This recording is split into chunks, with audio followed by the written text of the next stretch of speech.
Nós vamos meditar lá no segundo livro de Samuel, capítulo 24 e também versículo 24.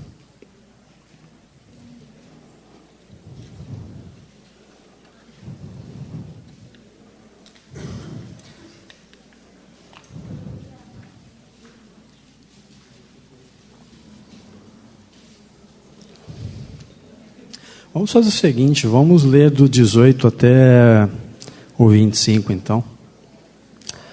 Ao menos você vai sair com a palavra aqui.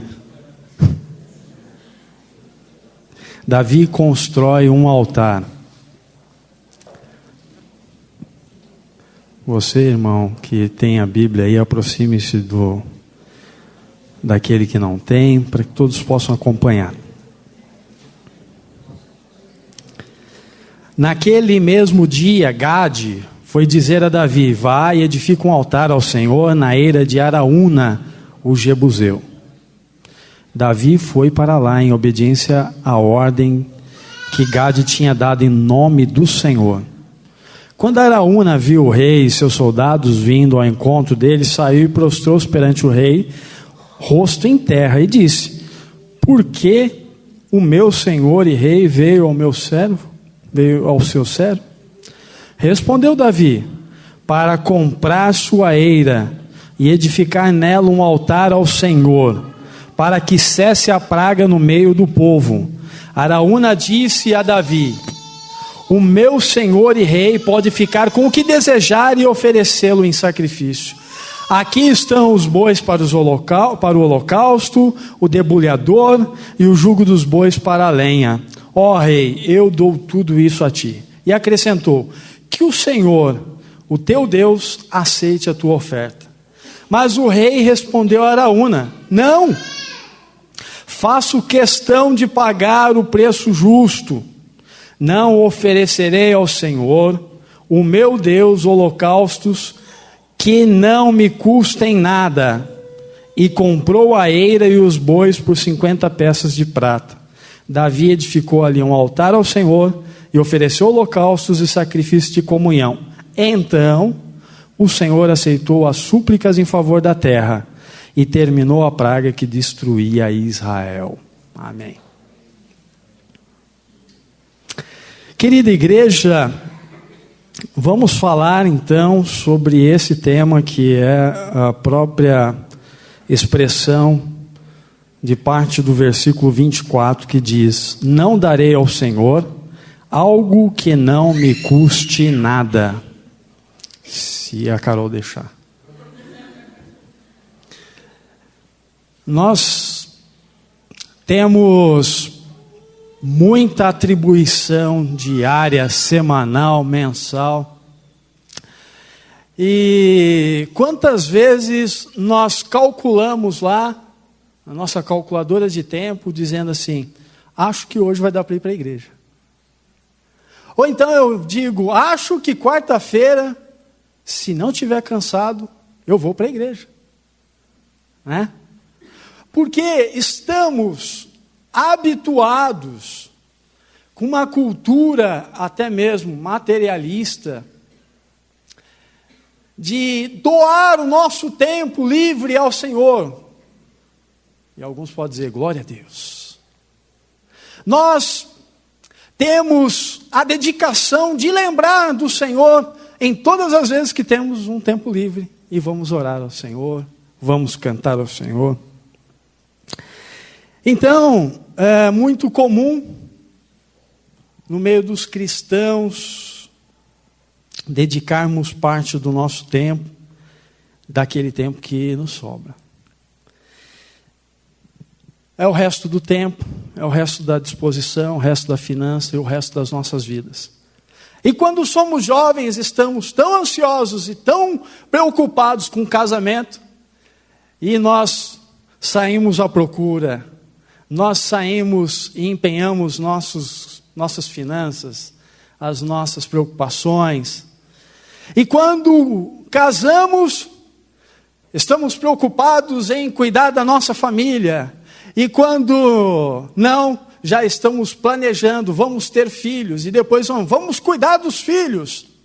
E um dia você cuidou dos filhos e você disse, olha, vou descansar um pouco, vou viajar, porque também sou filho de Deus. Chegado no fim, ao olhar para trás diz, eu fiz tanta coisa, eu juntei tanta coisa e gastei mal o meu tempo. Assim tem sido, e Salomão vai escrever em Eclesiastes 12, versículo 1. Lembra-te do teu Criador nos dias da tua mocidade, enquanto não venham os maus dias. Ou não venham os dias, e cheguem os anos dos quais venham dizer, não tenho neles prazer. Nós encontramos tempo para cuidar e administrar tudo na nossa vida. E aqui ainda faço um parêntese. Nem sempre cuidamos bem da nossa vida. Às vezes gastamos o nosso tempo para amealhar alguns bens e cuidar de riqueza e perseguimos o dinheiro. E nós gastamos toda a nossa saúde em favor do dinheiro. Às vezes gastamos e desgastamos o nosso lar. Não damos atenção aos nossos filhos, à nossa esposa. Não damos atenção para tantas coisas e olhando para o dinheiro e olhando para por tantos objetivos. E perdemos, no fim, a própria saúde e o dinheiro. O dinheiro não nos serve. Vou aproveitar, o pastor também pregou no domingo passado sobre o antegozo dos céus. O que isso quer dizer? Eu viver os céus nos dias em que eu estou vivendo na terra. Eu poder desfrutar do amor de Deus, da plenitude da sua graça, hoje e nos nossos dias.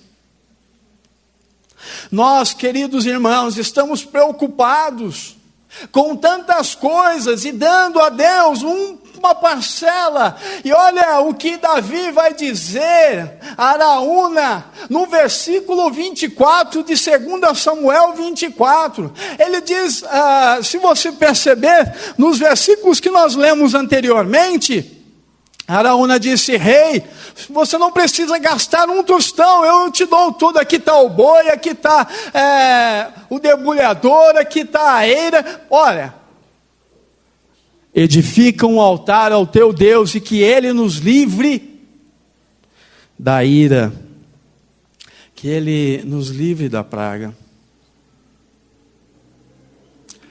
Araúna estava disposto a também apaziguar, até mesmo, quem sabe, adorar. Mas Davi vira-se para ele e diz assim, eu não posso ofertar a Deus nada. Eu não posso ofertar a Deus um sacrifício que não me custe nada. Eu não posso apresentar a Deus algo que não me custe nada. Isso daqui tem a ver com o sacrifício. Isso aqui tem a ver com a oferta. Isso daqui não está relacionado ao dinheiro, não, irmão. Muitas vezes estamos pensando o tempo todo que vir na igreja é para vir lá para ser extorquido. Não, nós estamos aqui para ouvir a admoestação do Senhor, e a preocupação hoje do Senhor para a sua vida é tão somente uma: eu preciso receber de você um sacrifício verdadeiro, algo que Ele é precioso. Se o tempo lhe é precioso, eu preciso dele em oferta na minha presença. Era isso, é isso.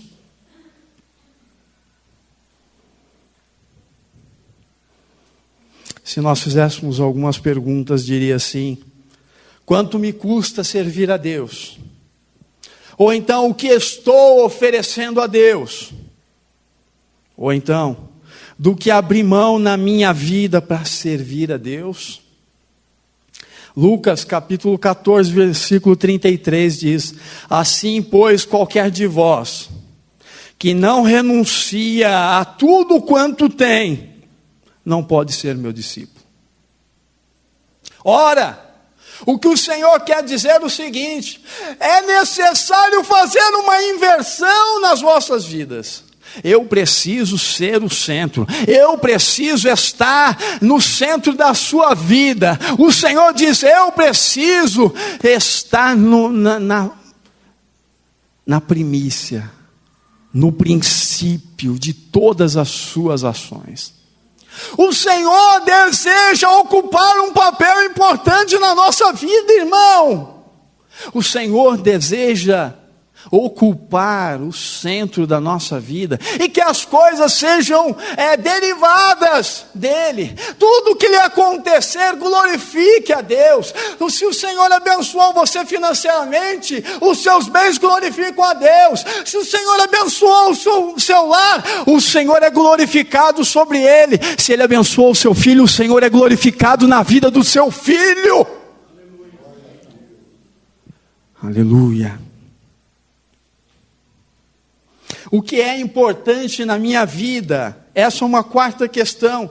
Se você responder sinceramente, essas perguntas revelarão se você é alguém que ama a Deus e que por isso tem servido a Ele, ou revelará que você é alguém que só deseja receber tudo aquilo que Deus pode fazer por você. O que quer dizer isso? Quando temos um Deus como amuleto, que nos favorece, quando temos um Deus que resolve problemas, quando temos um Deus que está ali pronto, um delivery, para eu passar a hora que eu quiser e tiver uma necessidade. Opa, eu preciso de Deus agora, e agora pula, sapateia. Mais uma coisa, não adianta, não adianta. Nós não temos um Deus que nos serve. Vê como está diferente? Nós temos um Deus que nós o servimos. E quando nós o servimos, nós começamos a entregar aos seus pés. E Ele administra as nossas vidas. Quando o Senhor encontra em nós a possibilidade de administrar, e então Ele começa a planejar coisas sobre sua vida, Ele começa a ocupar a sua vida, e então você passa a ser instrumento nas mãos de Deus. E aí, não foi isso que nós cantamos aqui? Usa-me, não foi? Usa-me, eis-me aqui. Aleluia, aleluia. E o que acontece, porque Davi oferece essa oferta, não é? Deus falou para Davi: não conta o povo. Adivinha o que Davi fez? Contou. Fez lá um censo e fez a contagem dos soldados. Satisfeito, né? Chega no final, eu sei quantos tem, lhe bate um arrependimento. Só que o povo, só que o Senhor disse para ele: olha, Davi, você vai ter que escolher. Você vai ter que escolher dentre 3 opções. Isso está no versículo 12, tá? Vá dizer a Davi, o Senhor dizendo ao profeta Gade, vá dizer a Davi: assim diz o Senhor, estou lhe dando 3 opções de punição. Escolha uma delas e eu a executarei contra você. Então Gade foi a Davi e lhe perguntou: o que você prefere? 3 anos de fome em sua terra? 3 meses fugindo dos seus adversários que o perseguirão? Ou 3 dias de praga em sua terra? Pense bem e diga-me o que deverei responder àquele que me enviou. E Davi responde uma coisa muito interessante: é grande a minha angústia, prefiro cair nas mãos do Senhor, pois grande é a sua misericórdia, a cair nas mãos dos homens. A cair na mão dos homens. Quisera nós entendermos que melhor é cair na mão de um Deus misericordioso. e que perdoa e que se arrepende, quando o seu filho também se arrepende, quando o seu filho lhe busca, quando lhe apresenta um sacrifício verdadeiro. Melhor, irmão, melhor, querido, é estar nas mãos do Senhor, porque o Senhor opera a sua misericórdia. O Senhor opera a sua misericórdia.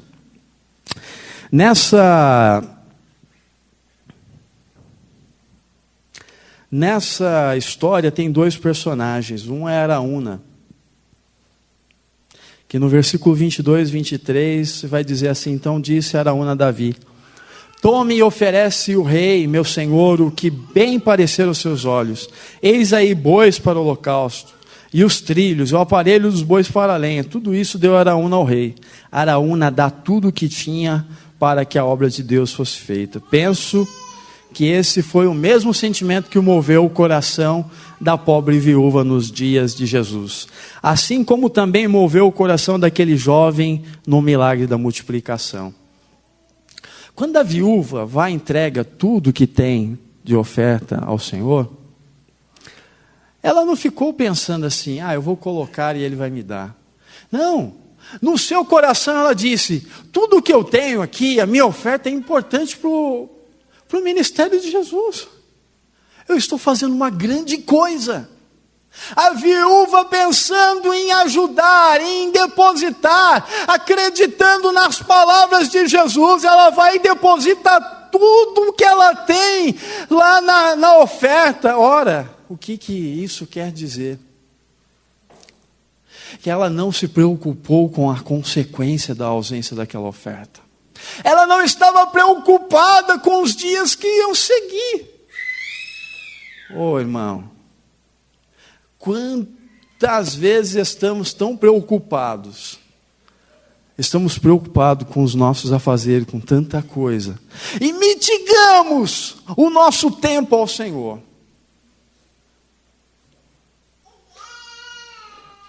Aquele garoto que oferece os pães para a multiplicação, ele oferece o seu próprio sustento, ele oferece o seu próprio alimento. Quem sabe sua mãe lhe disse: olha, já que você vai seguir Jesus, leve esses 3 pãezinhos. No final da tarde, você come, moleque. Você come, moleque. E ele, como estava ali seguindo Jesus, loucamente, ele oferece os 3 pãezinhos, confiando que um milagre haveria de acontecer. Confiando que um milagre haveria de acontecer. Ora, eu vejo esse Jesus curando tanta gente, eu vejo esse Jesus fazendo tanta coisa.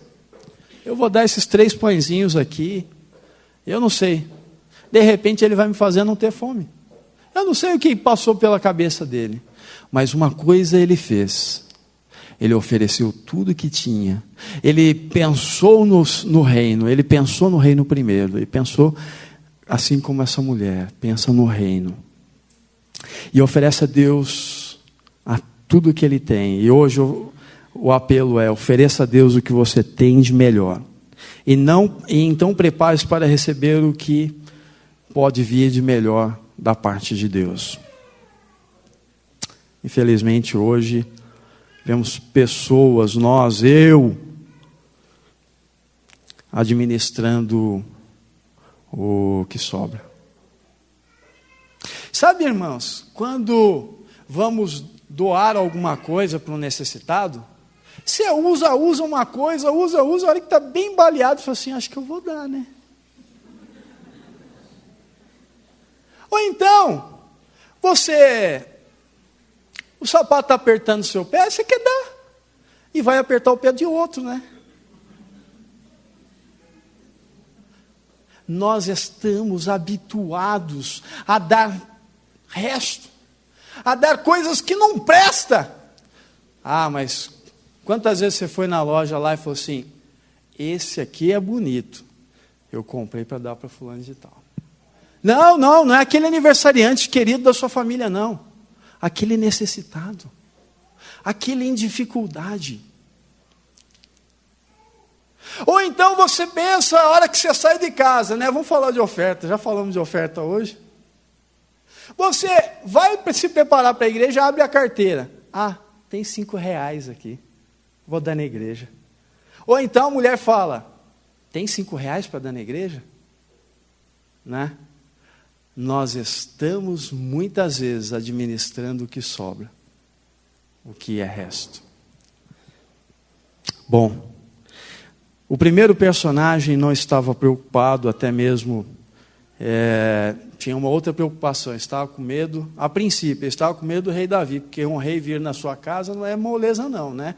Ou ele está vindo aqui para te pegar e te prender, fazer alguma coisa de errado você fez, ou então ele veio guerrear, alguma coisa ele estava fazendo. Mas Davi, ao expor para Araúna qual era o propósito, ele falou assim, é para parar com essa praga? Então vamos nos livrar da praga, né? Se alguém te bate a porta e diz assim, olha, se você der isso aqui, se você fizer isso aqui assim, aí você se livra dessa praga. Você se livra dessa dificuldade. Se eu para se livrar de dificuldade, antes que chegue na minha casa, eu vou ajudar mesmo. Estamos muito preocupados com o que pode nos acontecer. Estamos muito desgastados com tanta coisa e nós pensamos, não, tudo bem, vamos dar isso daqui. Sabe o que acontecia nos tempos do Holocausto? Quando o pastor chegava e falava assim, sabe a ovelha tal? Ela machucou. Não, então separa para dar de oferta. Sabe o que aconteceu lá com aquele gado tal? Então, não serve mais para vender. Você vai ser repreendido por isso, mas separa que nós vamos oferecer de oferta. Era isso. Ou pensava que ele falava assim, não, vamos ficar com esse daqui e vamos dar o bonitão. Não, ele não estava preocupado em dar o que era mais bonito, o que era primícia. Muitos deles estavam preocupados em o seguinte, eu tenho que oferecer o holocausto, mas eu vou oferecer qualquer coisa. Eu vou oferecer aquilo que quebrou e não serve para eu vender. Eu não posso mais dispor disso daí, ou mata no dia tal para nós comermos, ou então oferece de oferta. Queridos, segundo o personagem, Davi, mesmo tendo recebido a oferta de Araúna, ele já tinha feito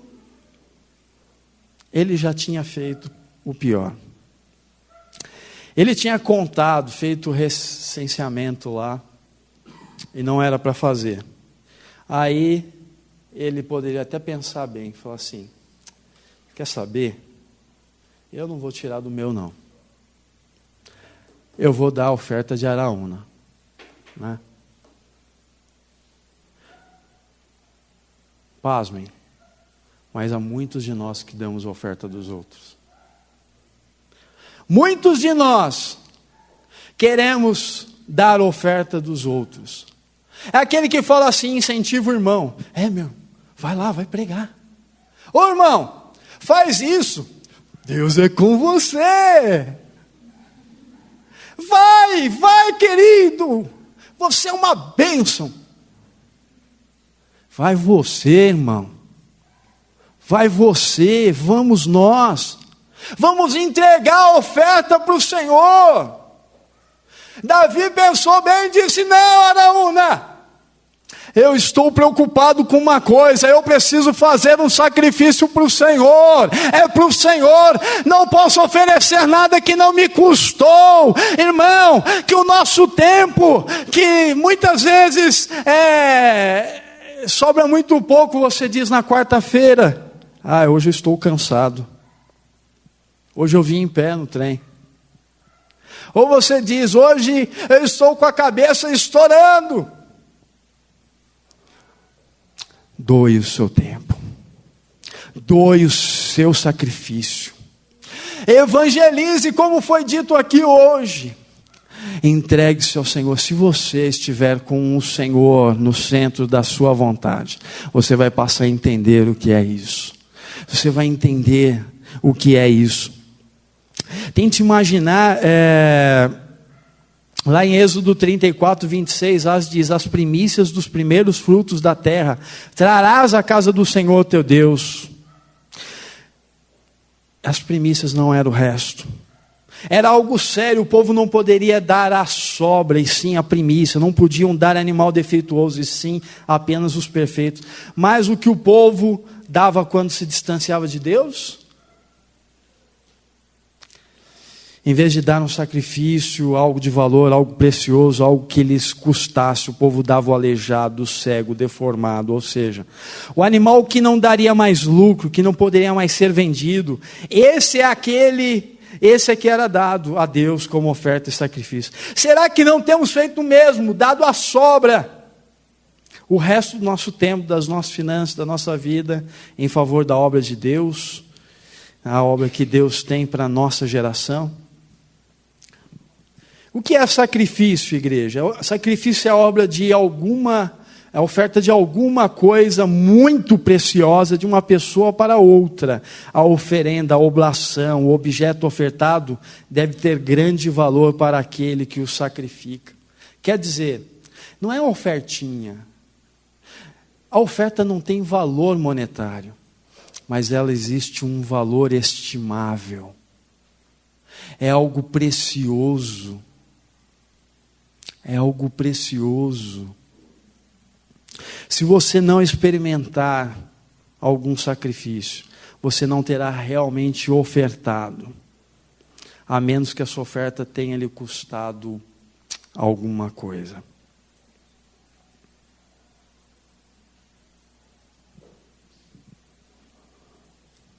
Deus espera receber o melhor.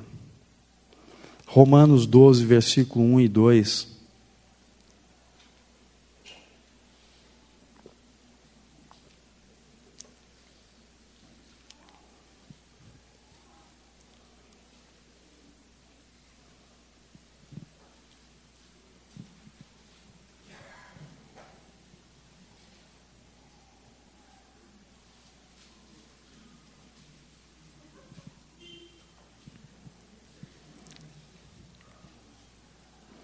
Romanos 12, versículo 1 e 2 diz assim: portanto, irmãos, rogo-lhes pelas misericórdias de Deus, que se ofereçam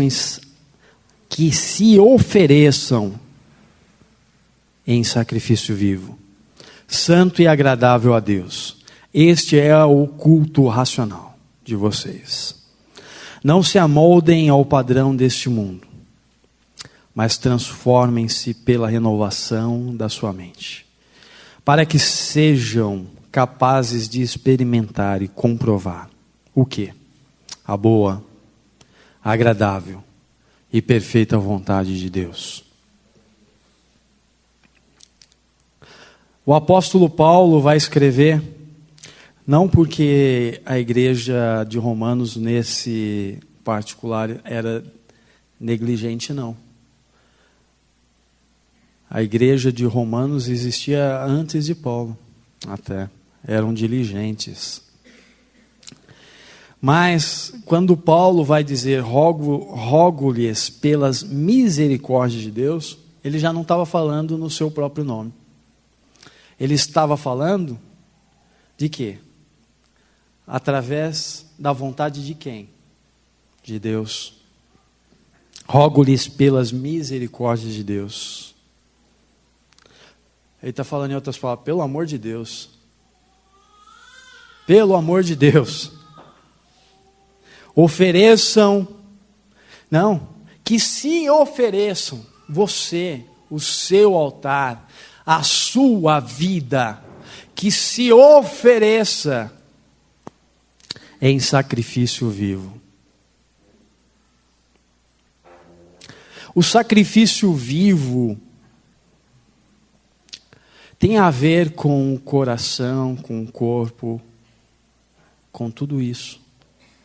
Há pessoas, e nós somos muito bons nisso, a oferecer o nosso coração. Quando nós falamos assim, eu ofereço o meu coração ao Senhor, você está usando de um romantismo, até mesmo de um ato emocional. Mas aqui não. Aqui o apóstolo Paulo vai dizer nos próximos capítulos a respeito do corpo.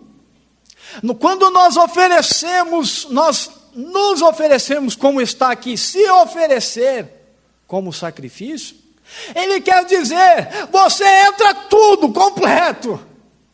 Você entra com o corpo, com a mente, com o coração. Eu não quero o seu sentimento, eu quero a sua vida. Eu quero que você se entregue ao meu favor, para que eu possa direcioná-lo, para que eu possa fazer a minha obra. Irmão, é de corpo e alma, sim. É na oblação. É mão na massa. É com o coração, sim, mas é também com atitudes. As nossas atitudes têm que refletir esse culto racional. Culto racional não é esse de domingo das 18h30 às 20h30, não. Culto racional é aquele em que a minha vida, a sua vida está na dependência do Deus Todo-Poderoso, e Ele podendo fazer o que Ele quiser, instrumentalizar a sua e a minha vida, para que o Senhor seja glorificado nos céus.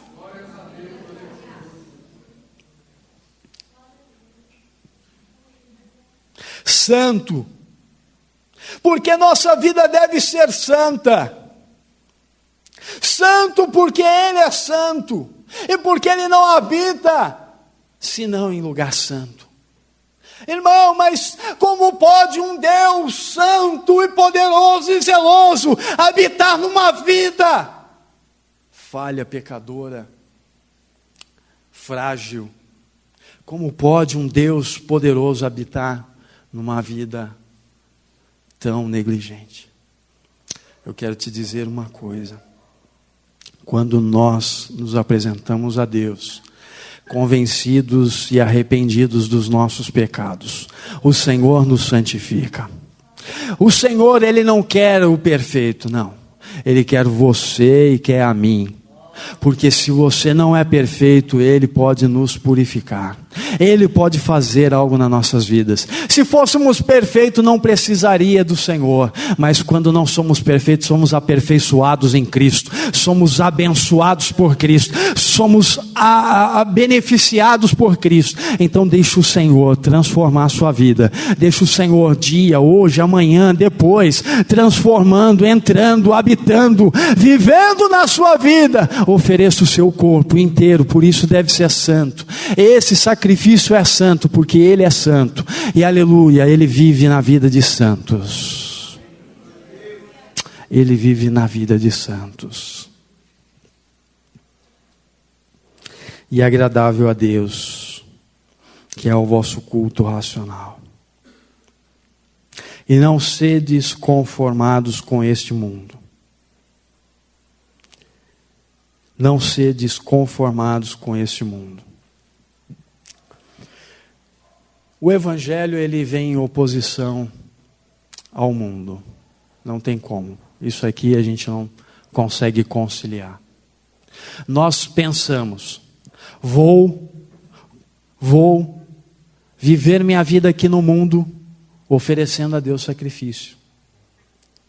Não é dessa maneira. Vou viver a vida em Cristo, também habitando no mundo. Vou viver uma vida integral em Cristo, também vivendo nesse mundo.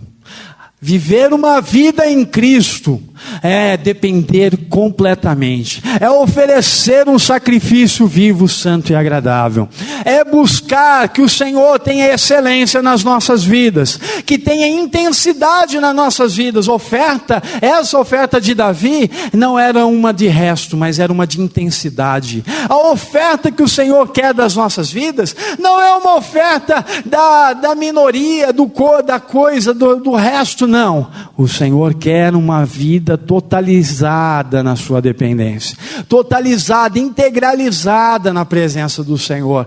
E aqui o que o apóstolo Paulo vai dizer: não vos conformeis com esse mundo, não tome a forma do mundo. Se você precisa de um formato, então tenha esse formato aqui, ó, da palavra de Deus. Se conforme pela palavra. É o que ele está dizendo na sequência. Mas sede transformados pela renovação do vosso entendimento. Se até hoje você tem forma do mundo, você age conforme o mundo. E esse mundo aqui não está falando do mundo físico.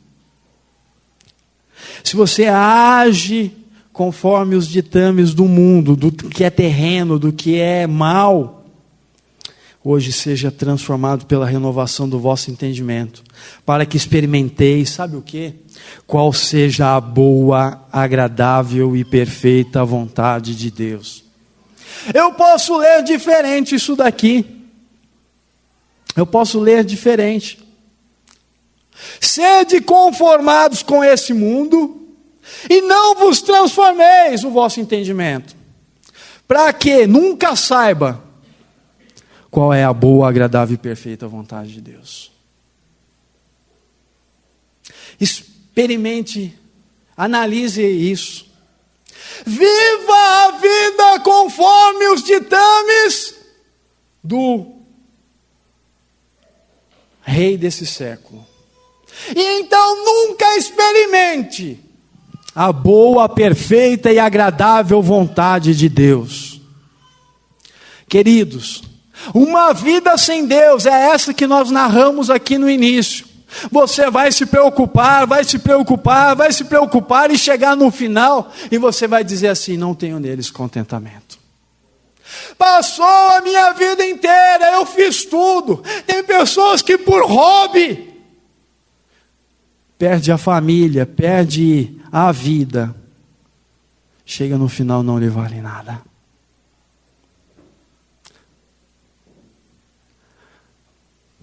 Não importa como você começou, importa como você vai terminar. Se você até algum dia viveu conformado, formato do mundo, ou então não experimentou qual é a boa e perfeita vontade de Deus, hoje eu nem vou te oferecer, eu ouvi isso de manhã, eu nem vou te oferecer Jesus. Porque quer queira, quer não queira, Ele é Deus e Senhor das nossas vidas. Quer queira, quer não queira, o juízo final vai acontecer. Ah, mas passaram-se 2000 anos. Não tem problema. Daqui 50, 60 anos nós vamos encontrar com Ele. E o juízo há de ser, segundo a Bíblia, após a morte segue seu juízo. E nós vamos visitá-lo. E, pasmem, o céu é onde Deus está. Mas o inferno também. Satanás não é dono do inferno.